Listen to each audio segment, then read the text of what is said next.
अस्सलाम वालेकुम जी, कैसे हैं सब। उम्मीद है सब ठीक ठाक होंगे और अल्लाह के फजल करम से मैं भी बिल्कुल ठीक हूँ। मेरा बेटा मुझे यहाँ लेकर आया था कि मामा देखें मैंने आम खा के जो गुठली ज़मीन के अंदर दबाई थी ना, उससे आम का छोटा सा मिनी सा पौधा निकलना शुरू हो गया। वो आपको भी शायद नज़र आ रहा हो। और उसके साथ इसने इधर एक लगाई थी, ये भी थोड़ी बड़ी हो रही है।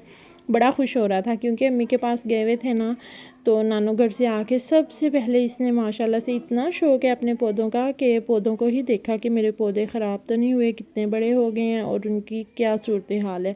अमरूद का जो पौधा है ना, वो थोड़ा खुश्क हो गया। वो फिर इसके बाबा ने कहा कि हम ना नेक्स्ट मंथ नर्सरी से लाएंगे नया और वो लगा देंगे। फिर सुबह स्कूल स्टार्ट होना थे तो बोला कि मामा मैंने ना स्कूल में सैंडविच लेके जाना है। मैंने कहा ठीक है बेटा, मैं आपको नाश्ते में सैंडविच बना दूंगी। इसलिए फिर मैं टाइम से उठी थी। सबसे पहले मैंने आटा गूंदा, उसके बाद नमाज़ पढ़ी और फिर ना नाश्ता बनाने से पहले मैंने इसका ब्रेकफास्ट जो लंच बॉक्स था ना, वो मैंने रेडी कर दिया। उसके लिए मैंने बस एक अंडा लिया, इसके अंदर नमक, थोड़ी सी काली मिर्च ऐड करके इसका सिंपल सा जो ऑमलेट होता है बग़ैर कुछ और ऐड किए, यानी इसके अंदर मैंने प्याज हरी मिर्च वगैरह नहीं ऐड की थी, बस ये बना लिया। और जो ब्रेड है ना, उसके ऊपर मैं बाहर वाली साइड पे हल्का सा ऑयल कर देती हूँ और अंदर की जो साइड होती है ना, वहाँ पे केचप की एक लेयर लगा के, या आप मायोनीज़ भी यूज़ कर सकते हैं। मेरे पास केचप पड़ा हुआ था तो मैंने केचप यूज़ किया। केचप लगा के उसके अंदर सिंपल अंडा रखा और उसको फिर ना इसमें सैंडविच मेकर में मैंने रख दिया 5 से 10 मिनट के लिए। और सैंडविच मेकर को मैंने प्री हीट कर लिया था।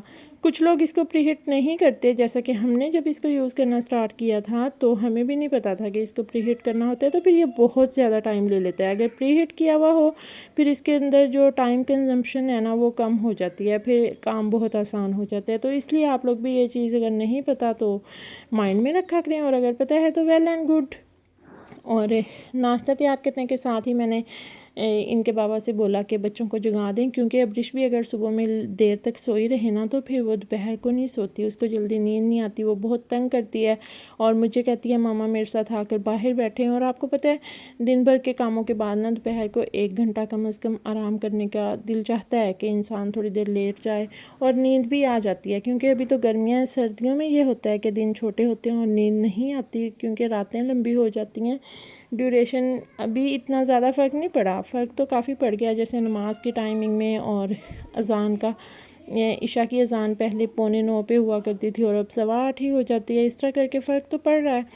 खैर मैंने यहाँ पे लंच बॉक्स रेडी किया और उसके बाद ना मैंने और मोहम्मद ने किया ब्रेकफास्ट, क्योंकि इनके बाबा चले गए थे मॉर्निंग वॉक के लिए। उन्होंने बोला कि मैंने अपनी रूटीन जो है अब इसको डिसमिस नहीं करना, फिर दोबारा से रूटीन नए सिरे से बहुत मुश्किल से बनती है। मैंने कहा ठीक है आप जाएं। और कल बनाया था जी चिकन कोरमा, मैंने लंच में वही हमने नाश्ते में यूज़ किया, मैंने और मोहम्मद ने।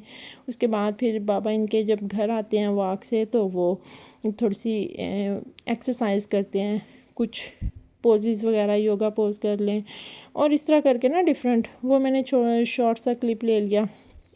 और स्कूल जाने के बाद मोहम्मद जब चला गया फिर मैंने अब्रिश को नाश्ता वगैरह करवाया और उसके बाद किचन साफ़ करके मैं आ गई थी बेडरूम में। बेडरूम को मैंने डस्टिंग वगैरह करके हर चीज़ को उसकी जगह पे सेट करके, कुछ जो डीप क्लीनिंग जिसको आप कह लें वो तो आहिस्ता आहिस्ता चलती रहेगी, जैसा कि छोटा बैग उसको खाली करना, उसकी चीज़ों को जगह पे रखना, कैरी तो मैंने कर लिया था, लेकिन बाकी चीज़ें सारी सेट वेट करना वो फिर साथ साथ होती रहेंगी। लेकिन मेन काम तो फिर डेली बेसिस पे मैं करती ही हूँ। उसके बाद जी ये मोहम्मद मुस्लिम के कपड़े मैंने प्रेस किए थे, काफ़ी सारे ना जो धोए थे। वॉशिंग मशीन आज लगाई थी और वॉशिंग मशीन के दिन इतना मसला हो गया था ना, सुबह सुबह ही ख़राब हो गई थी। मामी लोगों ने पहले लगाई तो वो ख़राब हो गई, फिर मकैनिक आया उसने सेट की, फिर दोपहर में मैंने लगाई खाना वगैरह बना के।